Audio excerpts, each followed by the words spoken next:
Cthulhu runs my area. This is Lovecraftian. No, this is dumb. All right.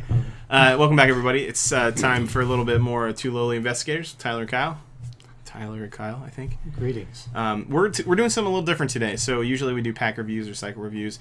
We're trying out Two Lowly decks. This is where Tyler and I either come up with a challenge ourselves or get a challenge from you guys, hopefully in the future, and build around it. So today we picked one that kind of struck us as interesting when we saw him. It's Calvin Wright. And we both built decks around him. And so we don't talk to each other when we build. We build separately and then come together to kind of explain to you what we did. Yeah, and we are sort of kindred spirits in that we're not good at investigating, and everyone thinks Calvin is bad. So we figured he would be our first go. Because we would be the Calvins of the Lovecraftian world. Yeah, definitely. Yeah. He's our spirit animal lowly investigator. Yeah. So Calvin, if you haven't heard of Calvin Wright before, he has a 0 stat line and he gets bonuses for having horror and damage on him. He can heal horror with his Elder Sign. His deck building rules are 30 deck size. He can have survivor cards 0 to 5, spirit cards 0 to 3, and neutral cards 0 to 3. And then he has to have, until the end of time and the voice of the messenger with him. So not very restrictive on the deck stuff. It is interesting that he doesn't have any crossover anywhere. He has spirit cards. Spirit cards are pretty sweet because we'll see as we get through. Yeah, there's actually a lot of good spirit cards out there right now. So we're going to hop into the Arkham DB and kind of walk through our decks. All right, and this is part where we'll switch around and stuff. So view.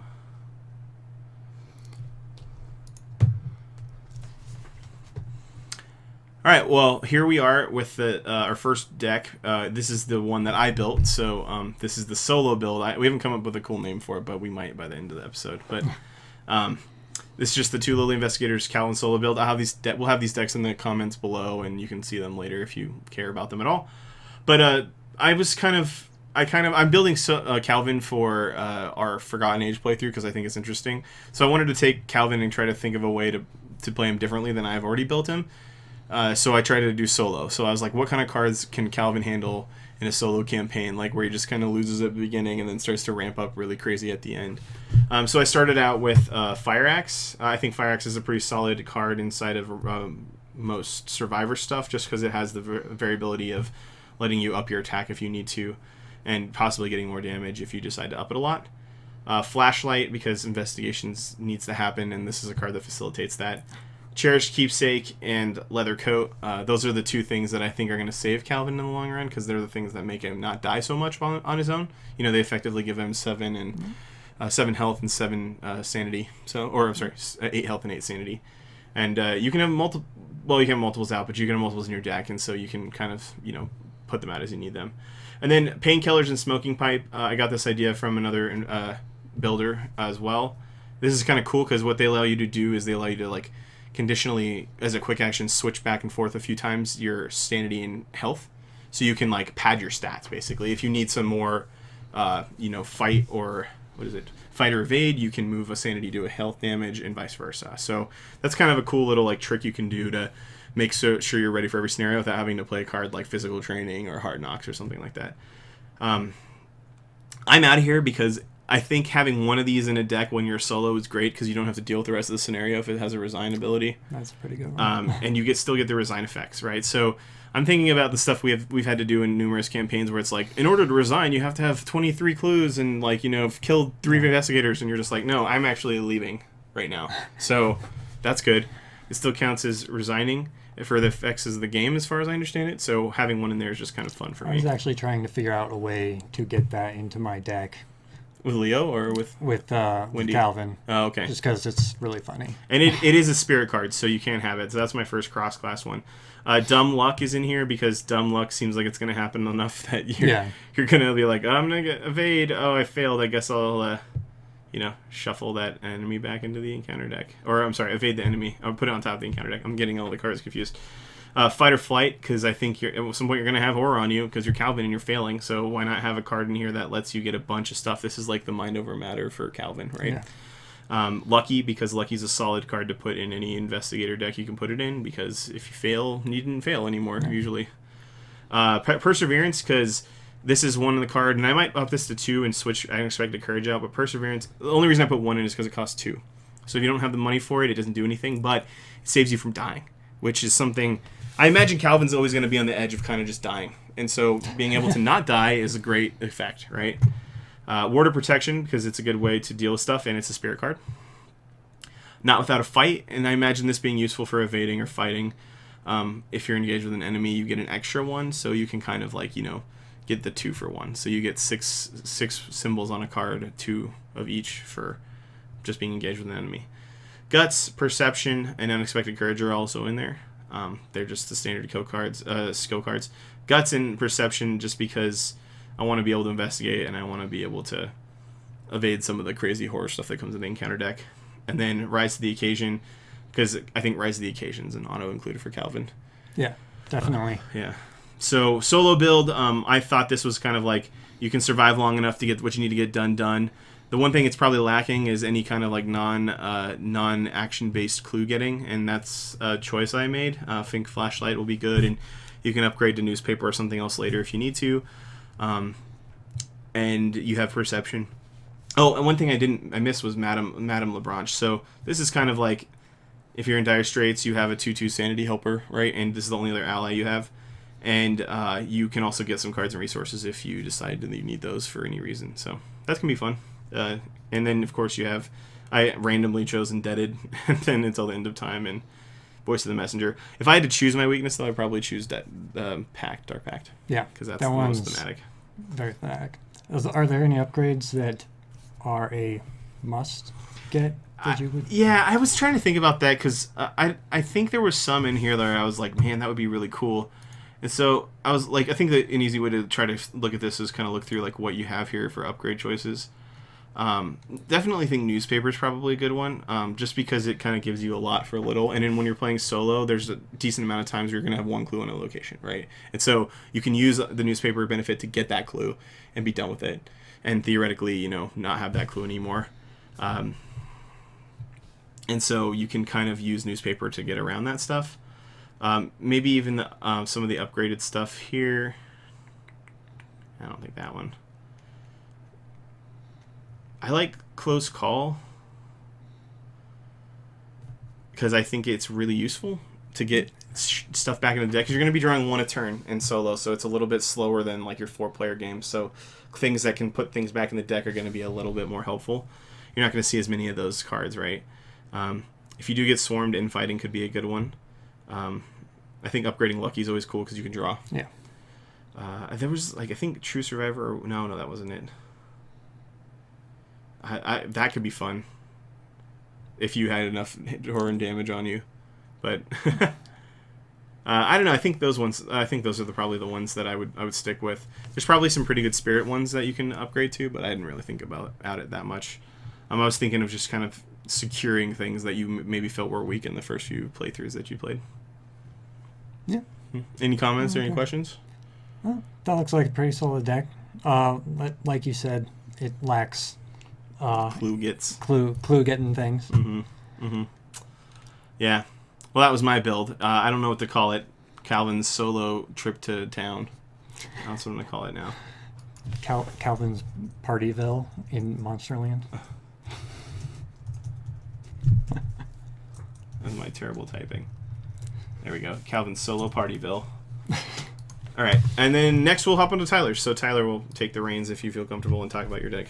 All right, yeah. So with my deck's a group deck, and I had a grand strategy in mind going into this. So the whole point was to stay with another investigator at the beginning, because you have no stats and you'll be really bad. But as time goes on, you'll accrue damage from monsters and mythos cards as you do, and you'll be strong enough to eventually go out on your own and start wrecking monsters and hopefully survive through the whole thing, although maybe not because you're Calvin. But what I did, I first included a baseball bat, This is just a little fight, so plus 2 fists and plus 1 damage. This is just to give Calvin a little oomph for fighting monsters when you're hanging out with your investigator buddy that you chose at the beginning of the game. So it's nothing special. I think you can probably, if you so choose, replace this card with something. Maybe. I think maybe you could probably do something like. Probably like something like fight or flight, maybe. Or. God, your head is moving off camera. I'm sorry. It's scary. I'm sorry. He's being absorbed. Like fight or flight, or not without a fight, or something. Sorry, I have all my cards off to the side. He's actually good at this. He didn't have to look through it like me. And then I also took improvised weapon to also add a little bit. It has like a little different tone to give the monster -1 fight to bring the monster down to Calvin's level a little bit. And also you can keep bringing that out of the discard pile to keep using it for when his baseball bat eventually breaks. Also, to help out your investigator friend, I added in pretty much every single neutral power card over power panel that you put in, like courage and gas. This is obviously to commit to their score when you're fighting a monster, or like if you're investigating something, to help you out a little bit.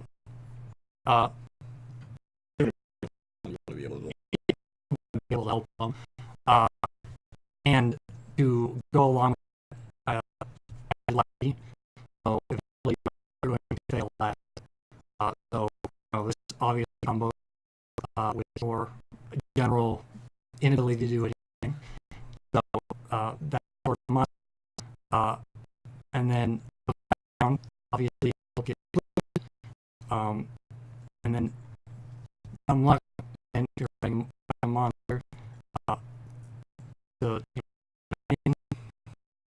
And then also word of mouth to help for everybody as well as yourself. And those treasury cards also damages you or follow up.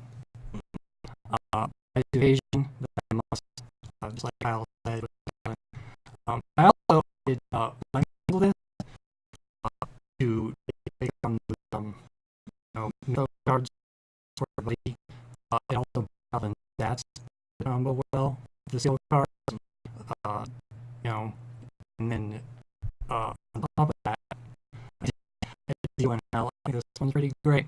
So you can just engage all those moves, and when you get overwhelmed, you can come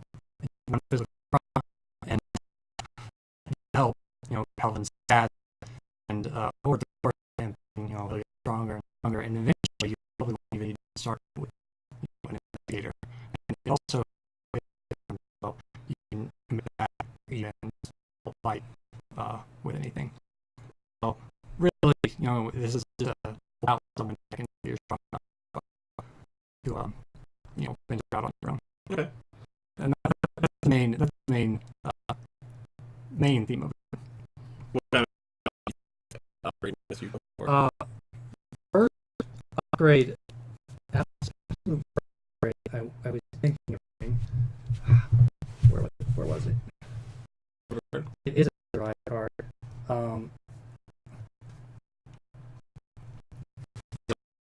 Head of Will is a good upgrade that you want to eventually get and switch out. You can do that. You can get Will.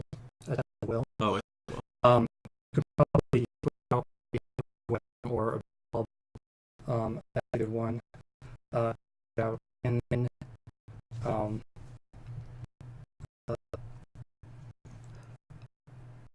Will survive. Later in the game when you've done equity. What are you using skills would be like? And then practice, never mind. I think you have any skills in there you could throw in back. True Survivor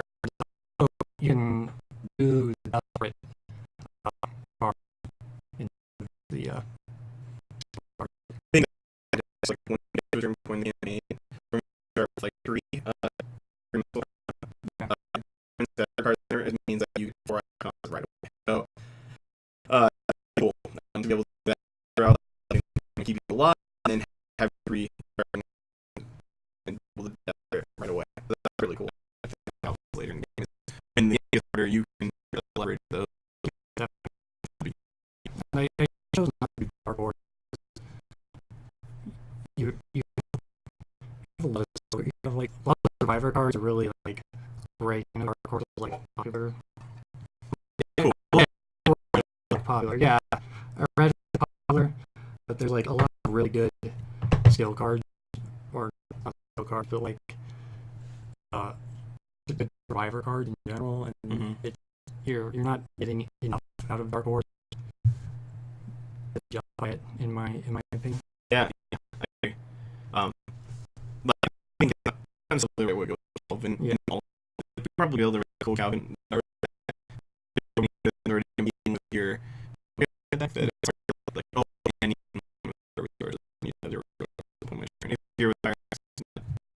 Yeah. Maybe later on. I don't know, you're almost already dead. What about the cool? That could be a way to get from for home because we figured out our go play through. Like they can a little bit. It did not. You have play all your I mean. Yeah, that's 5e. So it's a game, but it's really good. Yeah. So those are our decks. Let us know what you thought, what you think they can be bettered. Or probably we make great things already right off the bat. So yeah, let us know what you think. Obviously, these are just building for fun. If you have any kind of suggestions, we'll be glad to hear them. But if you top buy, are probably going to ignore it because these are fun. Yeah, we can't criticism. No, not at all. Let us know what build around. Like, have a card we should try to build around, or do you have this one? Should we try to throw every card that gives you an interaction in? Should we try to do an illicit? Like, come on, some suggestions in the comment, or if we know what some okay. Have fun watching. Yeah, and Should hop in about everything here, but we did off in here. oh, okay.